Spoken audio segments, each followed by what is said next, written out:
চ' এতিয়া আমি চালোঁ ইউনিয়ন এণ্ড টেৰিটৰিজ। তো আজি এইটো লেকচাৰত চাম citizenship, the remaining part of the constitution, Indian polity.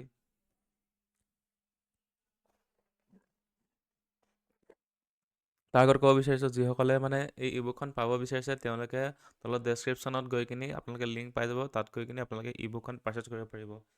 এতিয়া চিটিজেনশ্বিপ হৈ গৈছে আমাৰ যোনটো পাৰ্ট কিমানত আছে, পাৰ্ট 2, ঠিক আছে,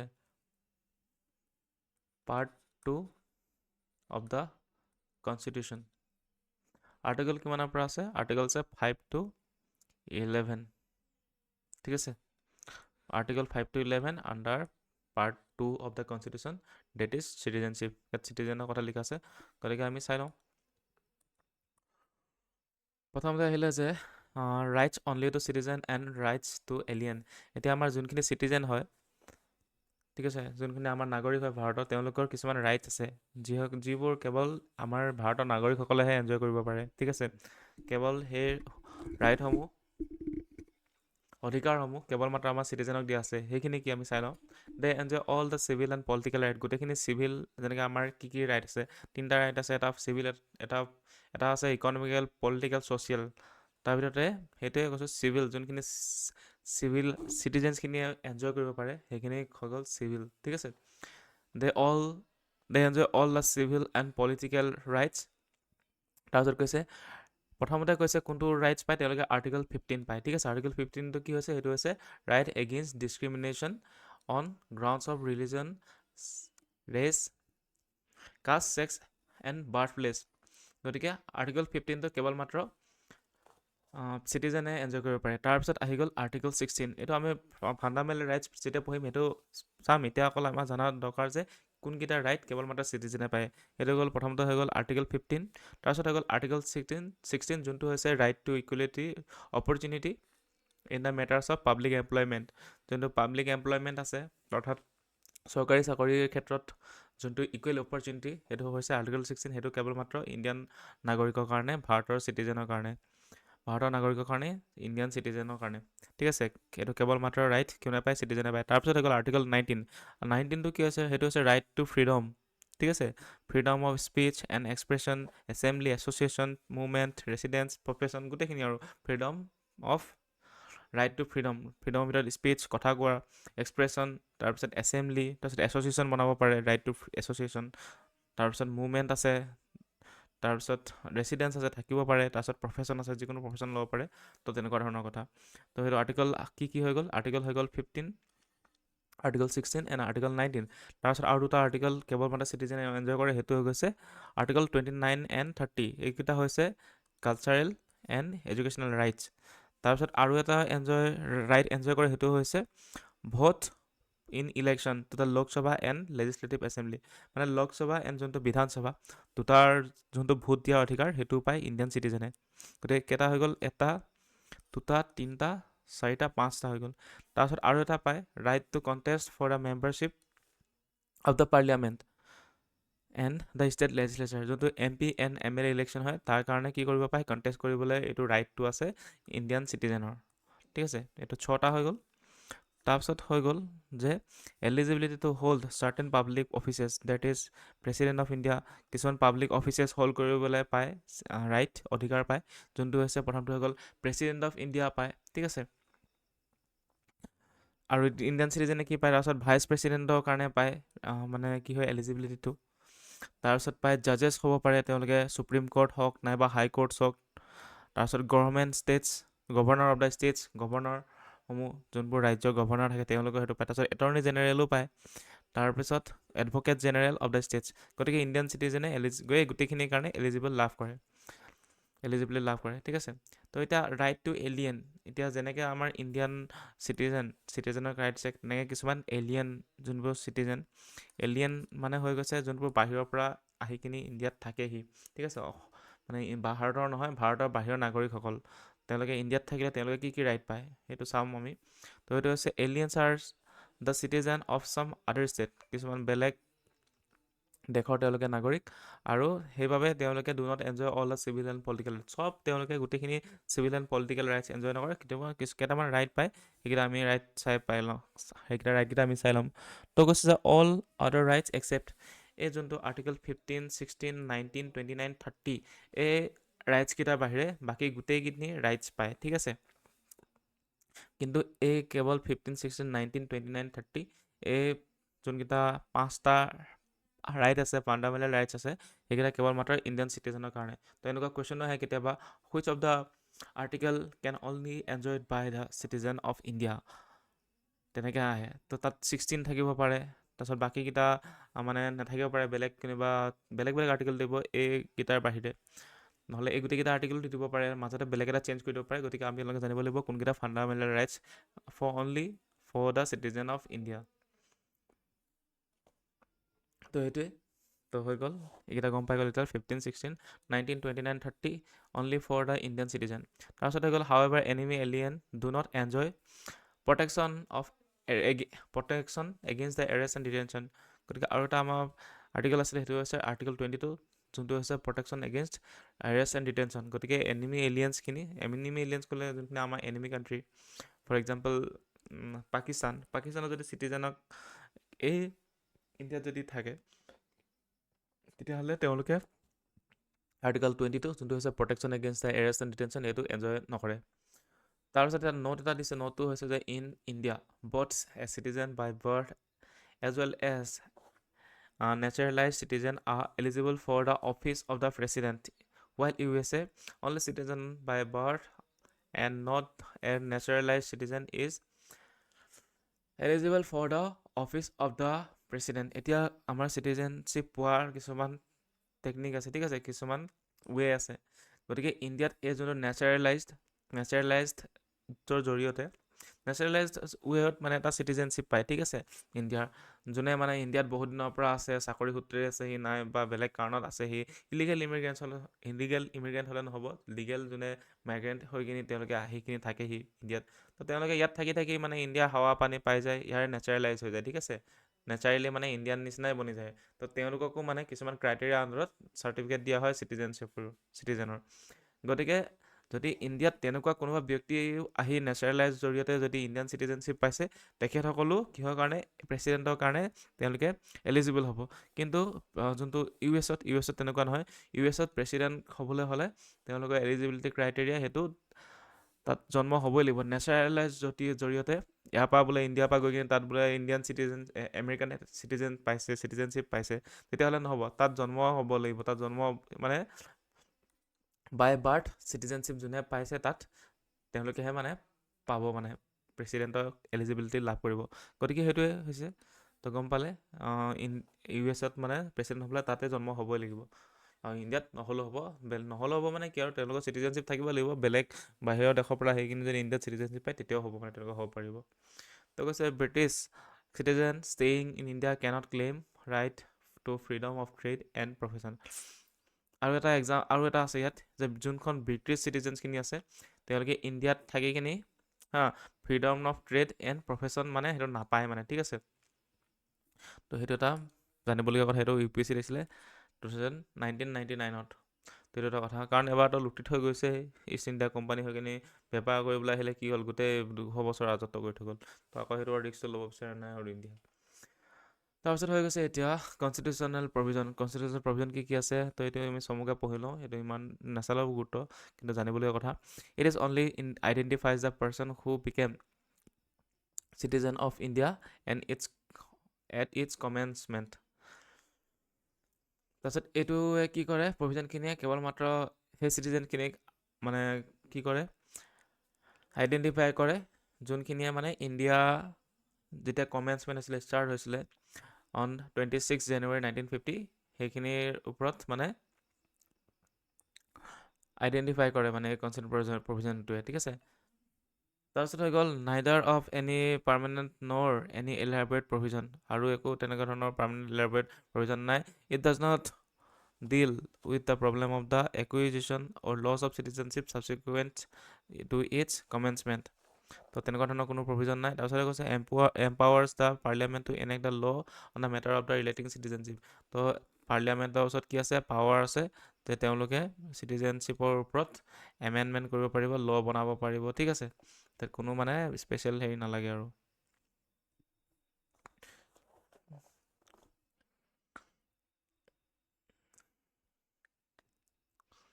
তাৰপিছত এতিয়া চালোঁ যে following 4 categories of the person become the citizen of the India at its commencement January 26, 1950 তত 4 ধৰণৰ ব্যক্তি আছে যোনে মানে কি হৈছে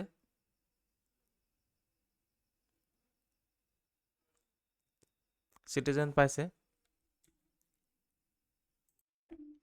তো এইটো আমি চাই লওঁ এতিয়া কি কৈছে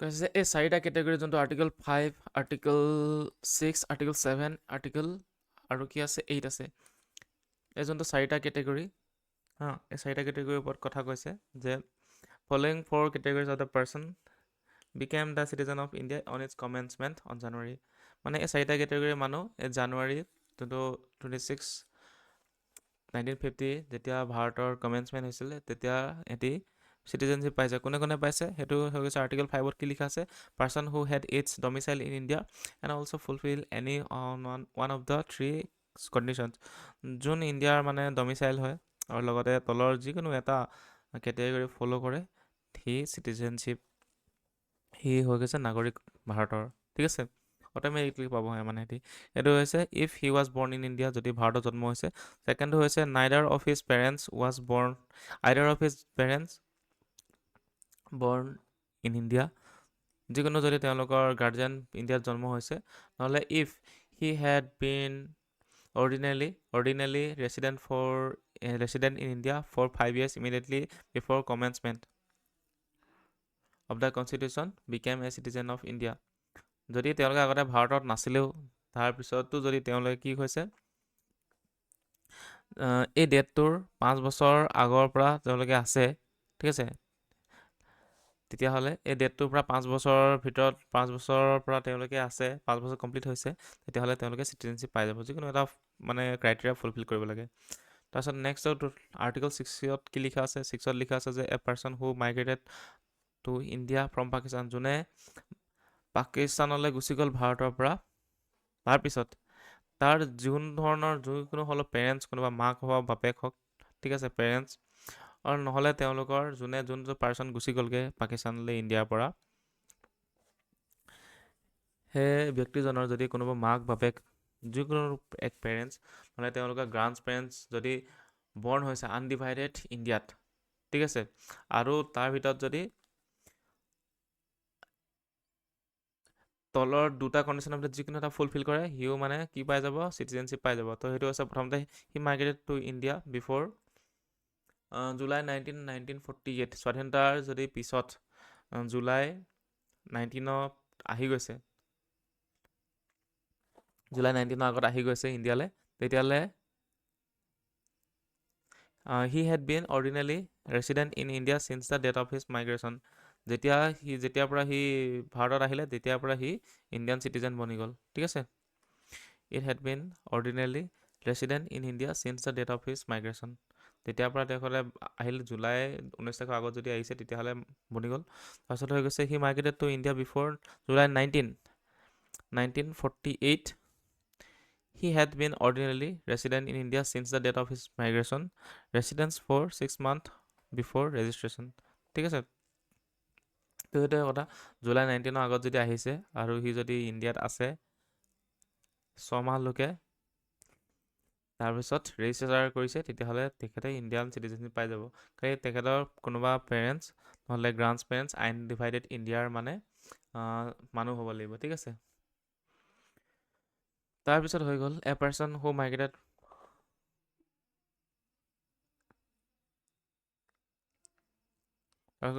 এ person who migrated to Pakistan from India after March 1 1947 1947ৰ মাৰ্চত যোনে পাকিস্তানৰ পৰা কি হৈছে পাকিস্তানলৈ গুচি গৈছে মানুহ a person who migrated to Pakistan from India after March 1 1947 return to India for resettlement he had to be resident in India for 6 months preceding the date of his application. তো কৈছে যে কোনোবা যদি ব্যক্তি 1947 মাৰ্চৰ আগত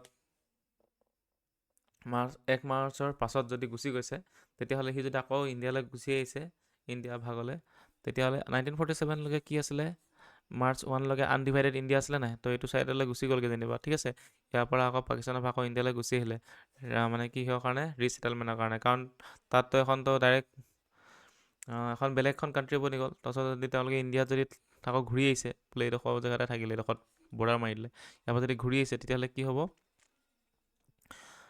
যদি 6 মাহ থাকি কিনে ৰেজিষ্ট্ৰেশ্যন যদি কৰিবলৈ এপ্লিকেশ্যন কৰে তেতিয়া কি কৈ দিয়া হ'ব ইণ্ডিয়ান চিটিজেনশ্বিপ দি দিয়া হ'ব তাৰপিছত হৈ গ'ল নেক্সটটো হৈ গ'ল article 8 the provisions covers the overseas Indians who may want to acquire the Indian citizenship তাৰপিছত তেওঁলোকৰ বাবে আৰ্টিকল 8ত প্ৰভিজন আছে যোন OCI হয় অভাৰচিভ চিটিজেন অফ ইণ্ডিয়া তো তেওঁলোকৰ বাবেও মানে ইণ্ডিয়ান চিটিজেনশ্বিপ দিয়াৰ মানে কি আছে সুবিধা আছে আৰ্টিকল 8ৰ মতে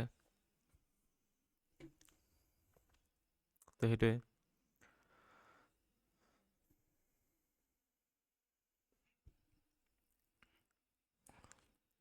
তাৰপিছত এতিয়া আমি চাম চিটিজেনশ্বিপ এক্টখন চাই লওঁ আমি 1955ৰ যোনখন চিটিজেনশ্বিপ এক্ট আছে সেইখন আমি চাম এতিয়া তো একুইজিশ্যন অফ চিটিজেনশ্বিপ আৰু এটা আছে লছ অফ চিটিজেনশ্বিপ তো প্ৰথমতে আমি একুইজিশ্যনটো চাই লওঁ মানে কোনটো ধৰণত ইণ্ডিয়াৰ যোনটো চিটিজেনশ্বিপ নাগৰিকসকলে পায় ঠিক আছে মানে কোনটো প্ৰচেছৰ দ্বাৰা তেওঁলোকে ইণ্ডিয়ান নাগৰিকত্ব পাব পাৰে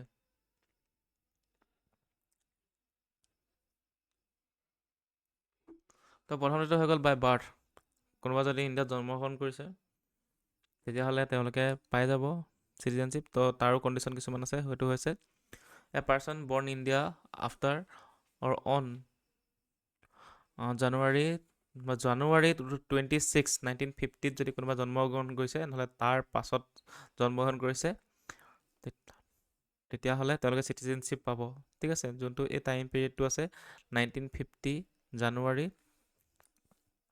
26 1950ৰ পৰা 1 জুলাই 1987 তাৰ ভিতৰত যদি ইণ্ডিয়াত কোনোবা জন্মগ্ৰহণ কৰিছে ঠিক আছে তেতিয়াহ'লে বাই বাৰ্থ কি পাব চিটিজেনশ্বিপ পাই যাব তাৰপিছত কৈছে যে কোনোবা যদি আকৌ এই ডেটটো এই যোনটো 87ৰ ডেটটো 1 জুলাই 1987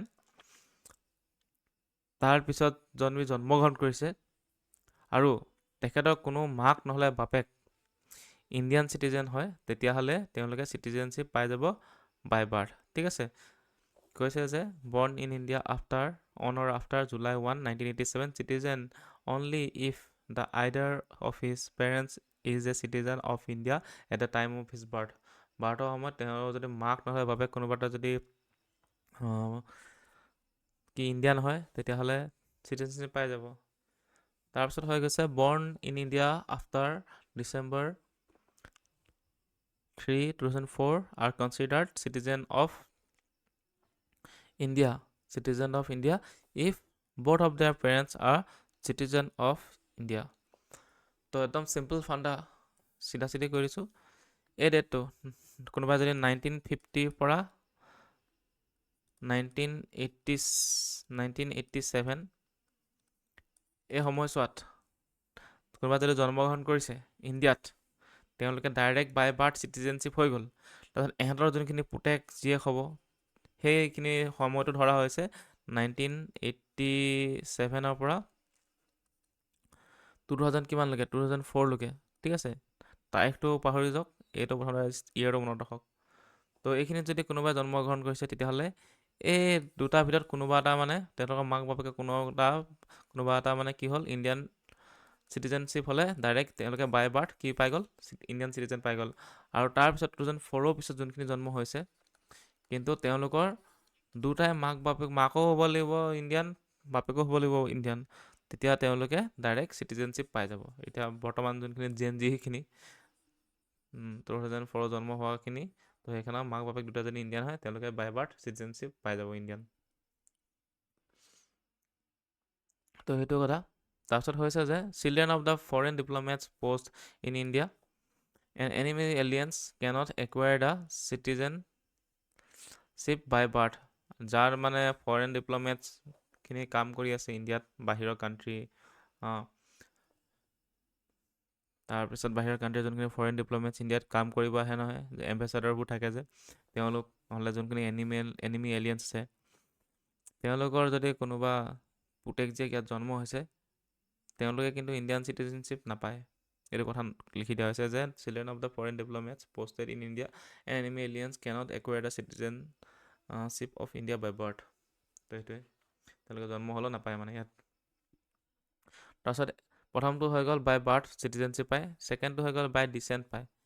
বাই ডিচেণ্ট মানে কি এতিয়াতো চাই লওঁ। Person born outside in India, person born outside of India. এতিয়া হৈ গ'ল বাই ডিচেণ্ট কেনেকৈ পায়। তাৰপিছত হৈ গ'ল person born outside in India on or after 26 January 1950 but before December 10, 1992 is a citizen of India by descent if his father was a citizen of India at the time of his birth. তো যোনে এই ডেটকেইটাৰ ভিতৰত জানুৱাৰী 26, 1950, 10 ডিচেম্বৰ 1992 ভিতৰত কোনোবা যদি জন্ম হৈছে outside of India, আৰু তেওঁলোকৰ যদি দেউতাক চিটিজেন হৈছে ইণ্ডিয়াৰ, তেতিয়াহ'লে কি হ'ব, তেওঁলোকে বাই ডিচেণ্ট চিটিজেনশ্বিপ একুৱায়াৰ কৰিব। কাৰণ ইণ্ডিয়াৰ কিছুমান এম্বেচাডাৰসমূহ বাহিৰত তেওঁলোকে চাকৰি কৰিব যায়, যেনেকৈ ধৰ for example IFS Indian foreign service, তেওঁলোক মানুহ চিটিজেন ইণ্ডিয়াৰে হয়, কিন্তু চাকৰি কৰি আছে ইণ্ডিয়াৰ কাৰণে বাহিৰত চাকৰি কৰি আছে। তেওঁলোকৰ কোনোবা জন্ম হ'ল বাহিৰত, পুতেক জন্ম হ'ল, জীয়েক জন্ম হ'ল, তেতিয়াহ'লে তেওঁলোকৰ পুতেক জীয়েকে বাই ডিচেণ্ট কি পাই যাব, ইণ্ডিয়ান চিটিজেনশ্বিপ পাই যাব মানে। তাৰপিছত হৈ গ'ল ডিচেম্বৰ 3, 2004 অনৱাৰ্ডছ, এই ডেটৰ পৰা যোনখিনি জন্ম হৈছে, তো তেওঁলোকৰ ক্ষেত্ৰত কি হ'ব, A person born outside India shall not be a citizen of India by descent unless his birth is registered. তো তেওঁলোকৰ যোনটো বাৰ্থ হৈছে, তো বাৰ্থটো মানে জন্ম হৈছে বুলি ৰেজিষ্টাৰ কৰিব লাগিব। 2004 ডিচেম্বৰৰ পিছত যোনখিনি জন্ম হৈছে, তো তেওঁলোকৰ যেতিয়া ৰেজিষ্ট্ৰেশ্যন কৰিব যে আমাৰ এনেকুৱা জন্ম হ'ল বাহিৰত, তেওঁলোকেহে ডিচেণ্ট কি হ'ব, চিটিজেনশ্বিপ পাব। তেওঁলোকৰ যিসমূহ বাহিৰত জন্ম হৈছে 2004 3 ডিচেম্বৰৰ পাছত। কিন্তু ইয়াৰ আগৰ ডেটকেইটাত ঠিক আছে 1992, তেতিয়ালৈকে মানে যোনে মানে জন্ম হৈছে পাই যাব আৰু বাহিৰত। তাৰপিছত এই দুটা হৈ গ'ল। এতিয়া বাই ডিচেণ্ট তেনেকৈ পায়। তাৰপিছত এতিয়া আমি চাই লওঁ বাই ৰেজিষ্ট্ৰেশ্যন, মানে সেইটোৱে ধৰক যে 2004 আগত যোনখিনি জন্ম হৈছে তেওঁলোকৰ যদি বাপেক কোনোবা ইণ্ডিয়ান হয়, তেওঁলোকে পাই যাব ডাইৰেক্ট চিটিজেনশ্বিপ, আৰু তাৰপিছত জন্ম হোৱাখিনিয়ে মানে ৰেজিষ্ট্ৰেশ্যন কৰিলে চিটিজেনশ্বিপ পাব ইণ্ডিয়াৰ। তাৰপিছত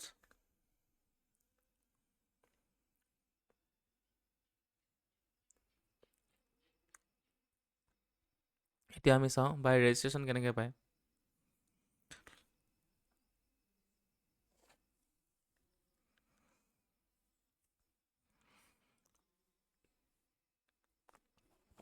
On an application, register as a citizen of India any person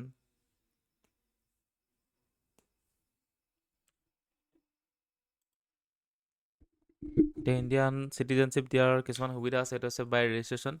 তো on an application register A citizen of India any person, কৈছে যে এপ্লিকেশ্যনৰ জৰিয়তে কোনোবাই যদি দৰখাস্ত আবেদন কৰে ইণ্ডিয়ান চিটিজেনৰ কাৰণে, তেতিয়াহ'লে তেওঁলোকক চিটিজেনশ্বিপ তেওঁলোকে পাব পাৰে। তো কোন ক্ষেত্ৰত পাব পাৰে সেইটো চাই লওঁ আমি। কিন্তু তেওঁলোকে কি হ'ব নালাগিব, ইলিগেল মাইগ্ৰেণ্ট হ'ব নালাগিব। মানে ফৰ এক্সাম্পল বাংলাদেশী ইমিগ্ৰেণ্ট যোনখিনি বাংলাদেশী আছে, তেনেকৈ সিহঁতি যদি এপ্লাই কৰে তেতিয়াহ'লে তেওঁলোকে নাপায় মানে। তো কৈছে ordinarily resident in India for 7 years, যোনে মানে ইণ্ডিয়াত অলৰেডি 7 বছৰ আছে, আৰু কোনোবাই বোলে চাকৰি সূত্ৰে আহিছিল ইণ্ডিয়ালৈ, তেওঁলোকে 7 বছৰ আছে, তেওঁলোকে যদি এপ্লাই কৰে পাব। পাৰ্চন হু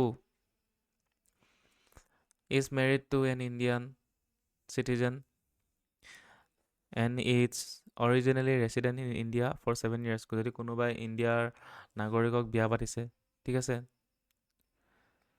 আৰু ইণ্ডিয়াত 7 বছৰ আছে, বোলে আপোনালোকৰ কোনোবা ল'ৰাই, ঠিক আছে, বাহিৰৰ ফৰেনৰ ছোৱালীজনী বিয়া পাতিলে আৰু 7 বছৰ ইয়াত আছে, তেওঁলোকেও পাব, এপ্লাই কৰিব পাৰিব Indian citizen.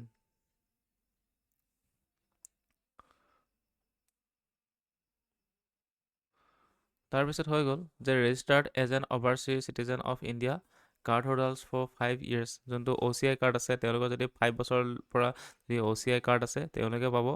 And who is ordinarily resident in India for 12 months before the making an application for registration.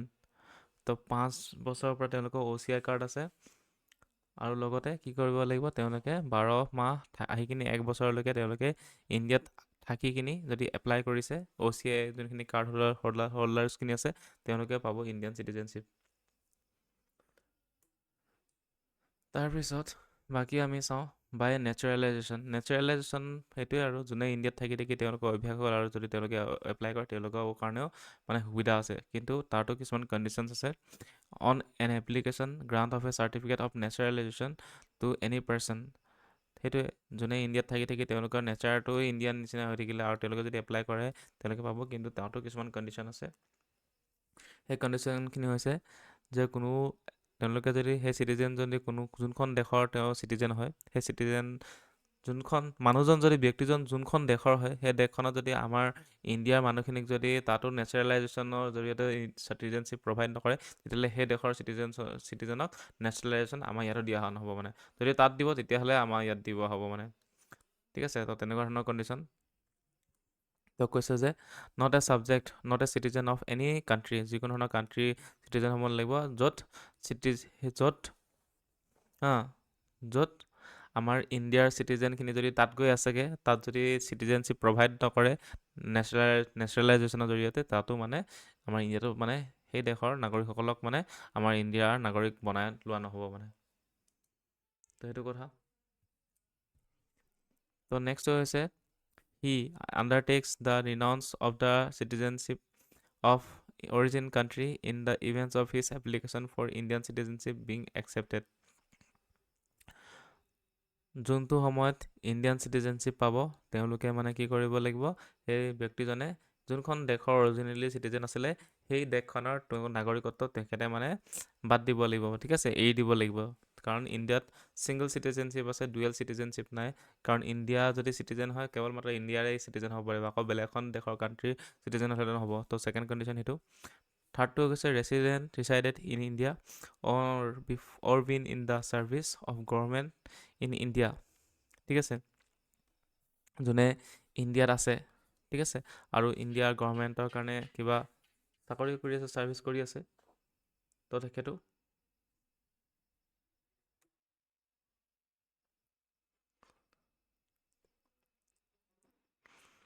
তাৰপিছত কৈছে if he is of good character, যদি তেওঁলোকৰ ভাল কেৰেক্টাৰটো ভাল। তাৰপিছত হৈছে adequate knowledge of a language specific in the 8th schedule, আমাৰ 8th শিডিউলত যোনকেইটা লেংগুৱেজ আছে, ঠিক আছে, তাৰ ভিতৰত যদি কোনোবা এটা লেংগুৱেজ তেওঁ জানে, ঠিক আছে, তেতিয়াহ'লে এই গোটেইখিনি যদি কণ্ডিশ্যন দেখি পায় তেতিয়াহ'লে বাই নেশ্যনেলাইজেশ্যনৰ জৰিয়তে তেখেতক মানে আমাৰ ইণ্ডিয়ান চিটিজেনশ্বিপ দিয়া হ'ব। তাৰপিছত হৈ গৈছে বাই ইনকৰ্পৰেশ্যন অফ টেৰিটৰী, যদি আমাৰ দেশখনে কোনো এটা টেৰিটৰী কোনোবা লৈ লৈছে, তেতিয়াহ'লে তাৰ মানুহখিনি অট'মেটিকলি মানে কি হ'ব, ইণ্ডিয়ান চিটিজেন হৈ যাব, ঠিক আছে। ফৰ এক্সাম্পল, যেতিয়া আমাৰ পুডুচেৰীখন লৈ লোৱা হৈছিলে, সেই পুডুচেৰীখন আমাৰ ইণ্ডিয়া পাৰ্ট বনাই লোৱা হৈছিলে, গতিকে ইণ্ডিয়া যোনখিনি চিটিজেনশ্বিপ লগে লগে পুডুচেৰীৰ যোনখিনি মানুহ সেইখিনি লগে লগে ইণ্ডিয়ান চিটিজেনশ্বিপ পাই গ'ল মানে।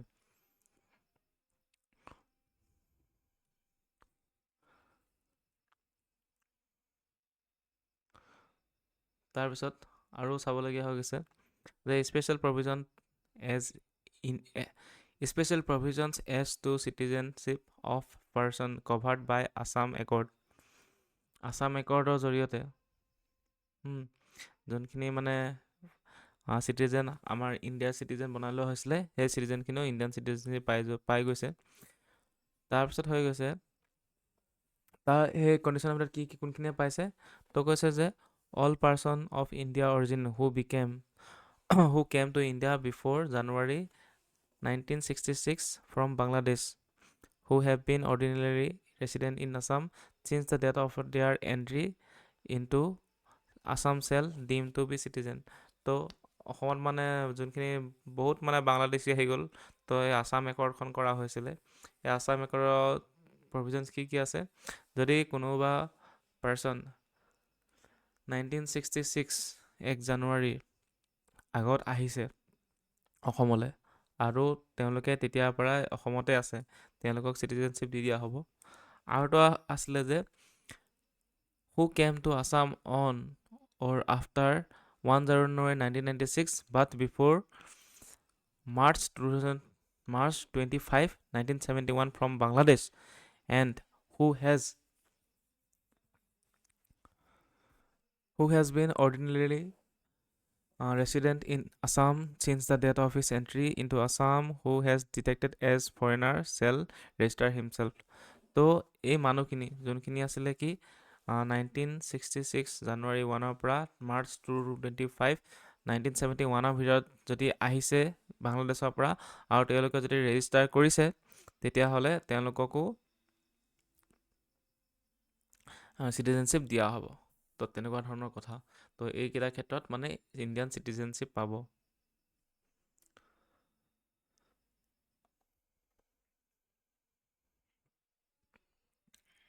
তাৰপিছত এতিয়া হৈ গ'ল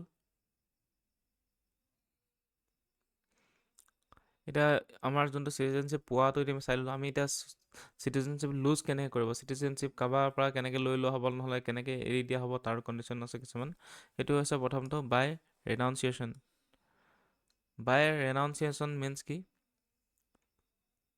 তো সেইটো হৈছে any citizen of India of full age and capacity can make a declaration renouncing of his Indian citizenship যিকোনো ধৰণৰ ইণ্ডিয়ান নাগৰিকে তেওঁলোকৰ চিটিজেনশ্বিপটো এৰি দিব পাৰিব ঠিক আছে তাৰপিছত হৈছে if such a declaration is made during a war which India is engaged its registration shall be withheld by the central government যদি ৱাৰৰ সময়ত যদি এনেকুৱা ধৰণৰ তেওঁলোকে চিটিজেনশ্বিপ এৰি দিছোঁ বুলি কৈছে তেতিয়াহ'লে মানে সেইটো মানে কি হ'ব চেণ্ট্ৰেল গভৰ্ণমেণ্টৰ দ্বাৰা উইথহেল্ড কৰি থৈ দিয়া হ'ব ঠিক আছে ৰখাই থৈ দিয়া হ'ব কাৰণ সেইটো টাইমত কিছুমান ভিতৰৰ ইনফৰমেশ্যন লিকো হৈ যাব পাৰে হয় নাই তো সেইটো কাৰণে মানে সেইটো নহ'ব মানে ৱাৰৰ সময়ত কিন্তু সেইটো ৰিনাউন্সিং কৰিব নোৱাৰিব তাৰপিছত when a person renounces his Indian citizenship every minor child of that person also' loses the Indian citizenship তো যোনখিনি মাইনৰ চাইল্ড আছে ঠিক আছে 18 বছৰ তলৰ যোনখিনি মাইনৰ চাইল্ড আছে তো সেই মানুহখিনিও মানে কি হ'ব সেই ল'ৰা ছোৱালীখিনিও মানে নাপাব মানে তেওঁলোকৰ চিটিজেনশ্বিপ নাইকিয়া হৈ যাব নিজে নিজে হাউএভাৰ such a child attains the age of 18 he may resume the Indian citizenship তো তেওঁলোকৰ যদি তেনেকুৱা ধৰণৰ যদি কোনো ব্যক্তিয়ে যোনে চিটিজেনশ্বিপ এৰি দিছে তাৰ যদি মাইনৰ কিডছ আছে চিলড্ৰেন আছে তেওঁলোকৰ চিটিজেনশ্বিপটো গুচি যাব কিন্তু তেওঁলোকৰ সেই ল'ৰা ছোৱালীকেইটাই যদি তেওঁলোকে যিহেতু আগতে ইণ্ডিয়ানে আছিলে 18 বছৰ হৈ যোৱাৰ পিছত তেওঁলোকে আকৌ হেৰি ইণ্ডিয়ান চিটিজেনশ্বিপ লওঁ বুলি ক'লে ল'ব পাৰিব মানে ৰিজিউম কৰিব পাৰিব ঠিক আছে তো সেইটো এটা কথা তাৰপিছত আহিলে বাই টাৰ্মিনেশ্যন এটা হ'ল বাই ৰিনাউন্স ঠিক আছে নিজে নিজে যোনটো ৰিনাউন্সিং জৰিয়তে চিটিজেনশ্বিপ এৰি দিব পাৰে আৰু নেক্সটটো হৈছে বাই টাৰ্মিনেশ্যন এতিয়া টাৰ্মিনেশ্যনটো কেনেকুৱা ধৰণৰ কণ্ডিশ্যন সেইটো চাই লওঁ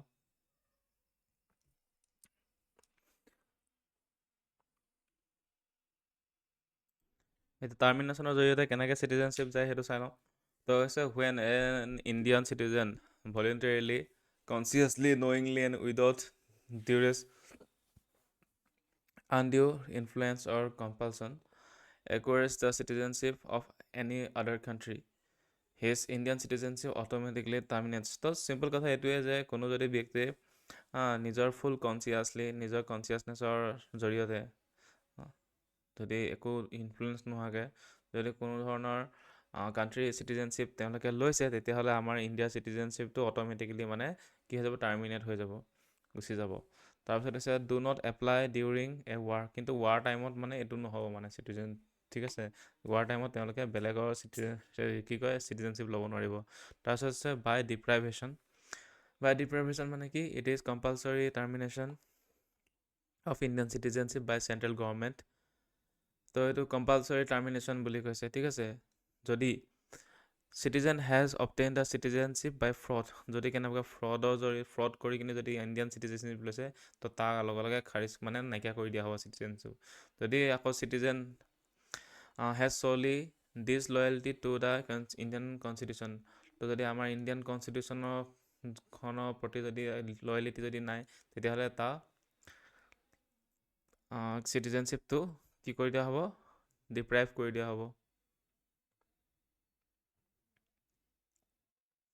তাৰপিছত কৈছে যে the citizen has unlawfully traded communicated with the enemy during war, যদি কেনেবাকৈ ডিউৰিং ৱাৰৰ সময়ত যদি সেই এনিমি কাণ্ট্ৰিখনৰ লগত কি কৰিছে, কি ট্ৰেড কৰিছে, মানে আইন ভাঙি যদি তেওঁলোকৰ লগত ট্ৰেড কৰিছে নহ'লে কমিউনিকেশ্যন কৰিছে, তেতিয়াহ'লেও সেই ব্যক্তিজনৰ চিটিজেনশ্বিপটো গুচি যাব, ঠিক আছে। তাৰপিছত the citizen has within 5 years after the registration or naturalisation been imprison in any country for 2 years, যদি আমাৰ ইণ্ডিয়াৰ চিটিজেনশ্বিপ দিয়া হয় কোনো এজন ব্যক্তিক, ঠিক আছে, সেই ব্যক্তিজনক যদি নেচাৰেলাইজেশ্যন, আমাৰ তলত পঢ়িছিলোঁ নেচাৰেলাইজ জৰিয়তে যিসকলে পায়, কি পায়, আমাৰ চিটিজেনশ্বিপ পায়, তেওঁলোকে যদি 2 বছৰৰ কাৰণে যদি জেলত যায়, তেওঁলোকে নেচাৰেলাইজেশ্যনৰ জৰিয়তে যদি চিটিজেনশ্বিপ পায় ইণ্ডিয়াৰ, আৰু 5 বছৰ নহওঁতে যদি 2 বছৰৰ কাৰণে জেল গুচি যায় বেলেগ কাণ্ট্ৰিত হওক, তেতিয়াহ'লে কি হ'ব, সেই চিটিজেনশ্বিপটো অট'মেটিকলি ডিপ্ৰাইভ কৰি দিয়া হ'ব, ঠিক আছে, কম্পালচৰিলি ডিপ্ৰাইভ কৰি দিব চেণ্ট্ৰেল গভৰ্ণমেণ্টৰ দ্বাৰা। তাৰপিছত হৈছে যে নেক্সটটো হৈছে যে the citizen has ordinarily resident out of the India for 7 years continuously, যদি কোনোবা পাৰ্চন, ঠিক আছে, 7 বছৰৰ কাৰণে যদি বাহিৰত আছেগৈ, যদি অহাই নাই, তেতিয়াহ'লে তাৰ চিটিজেনটো ডাইৰেক্ট অট'মেটিকলি গুচি যাব, এবাৰ হ'লেও আহিব লাগিব মানে ইণ্ডিয়ালৈ, তেনেকুৱা ধৰণৰ কথা। তো এতিয়া আমি চাই লওঁ অভাৰচিজ চিটিজেন অফ ইণ্ডিয়া কি হয়, OCI কি হয়। In September 2000, the Government of India, Ministry of External Affairs, had set up a high-level committee on the Indian diaspora under the chairmanship of LM Singhvi, ঠিক আছে। LM Singhvi চেয়াৰমেনশ্বিপত এখন মানে হাই level committee বহোৱা হ'ল, কাৰ ওপৰত, Indian যোনখিনি ডায়াছপৰা, যিসকল Indian পিপল বাহিৰত আছে, ইণ্ডিয়ান অৰিজিনৰ পিপলখিনি যোনখিনি বাহিৰত আছে, ঠিক আছে, তেওঁলোকৰ মানে ওপৰত মানে এখন কমিটি বহোৱা হ'ল, হাই level committee.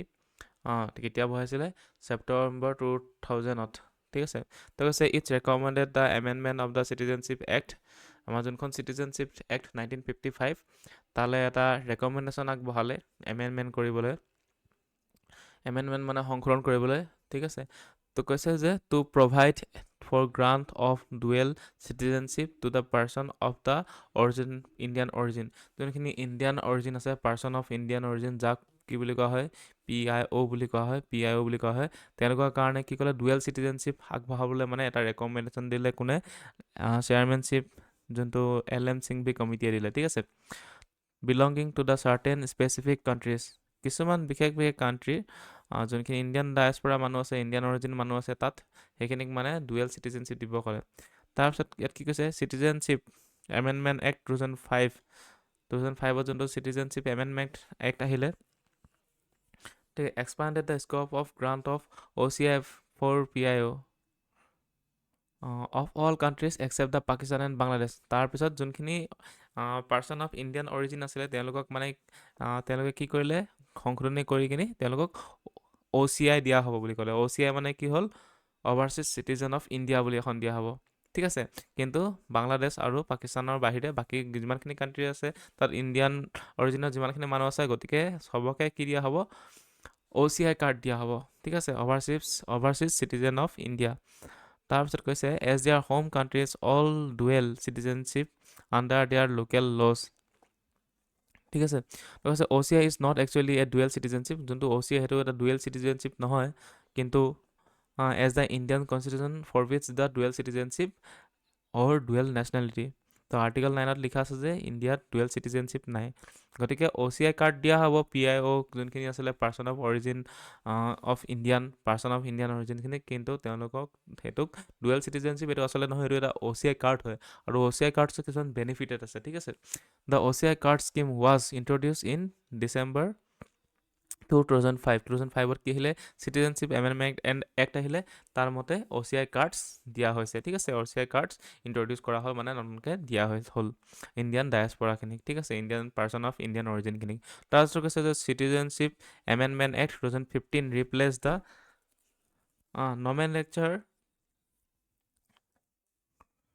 nomenclature of overseas citizen of India with overseas citizen of India card holders, মানে OCI কাৰ্ডছ হোল্ডাৰ মানে দি দিয়া হ'ল, মানে ঠিক আছে।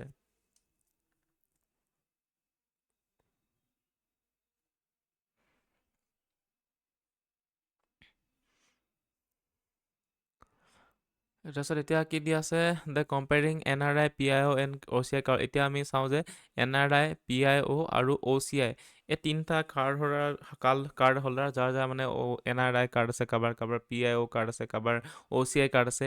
এই তিনিটা বস্তু হয় কি আচলতে, তো আমি যদি চাওঁ NRI আৰু এটা আছে, এইটো কেটেগৰী কৰা আছে PIO, আৰু এটা হৈছে OCI কাৰ্ড হোল্ডাৰ্ছ, ঠিক আছে। তো গতিকে NRI মানে কি, NRI মানে হৈছে N Indian citizen who is ordinarily residing outside of India as a holds an Indian passport। তো NRI খিনি ইণ্ডিয়াৰ মানুহে হয়, কিন্তু তেওঁলোকে মানে বৰ্তমান সময়ত মানে ইণ্ডিয়াৰ বাহিৰত আছে। কৈছে যে all the benefits are as available to Indian citizens subject to the notification issued by the government from time to time।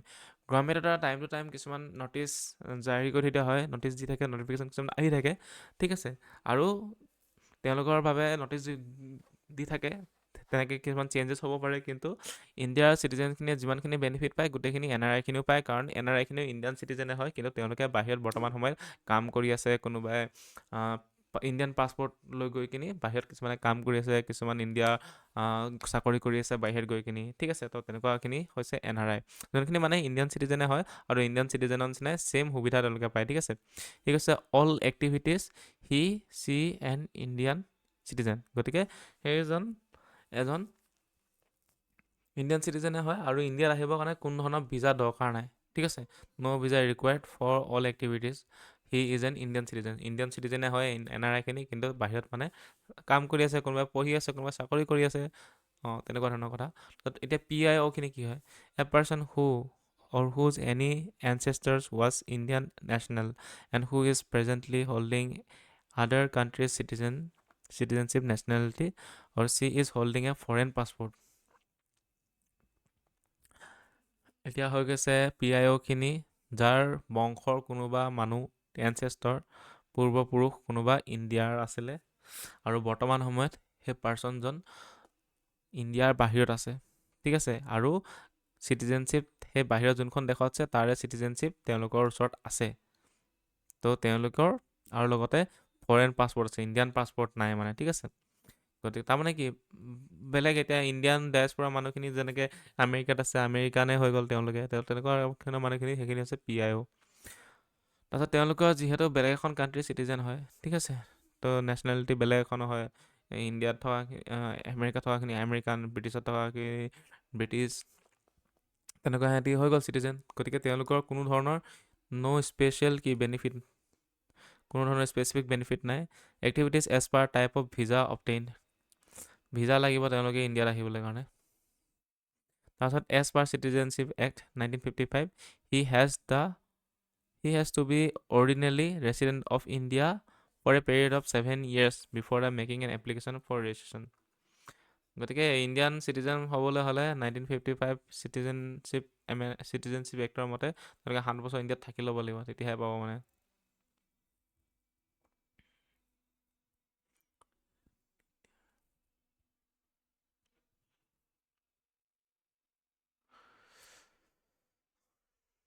তাৰপিছত হৈ গ'ল, এতিয়া আমি চাইছোঁ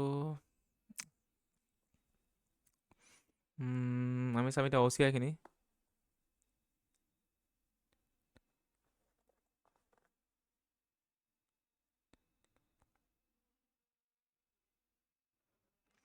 OCI কি হয়?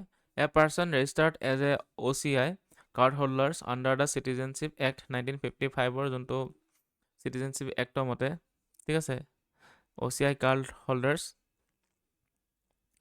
সেইখিনি হয়।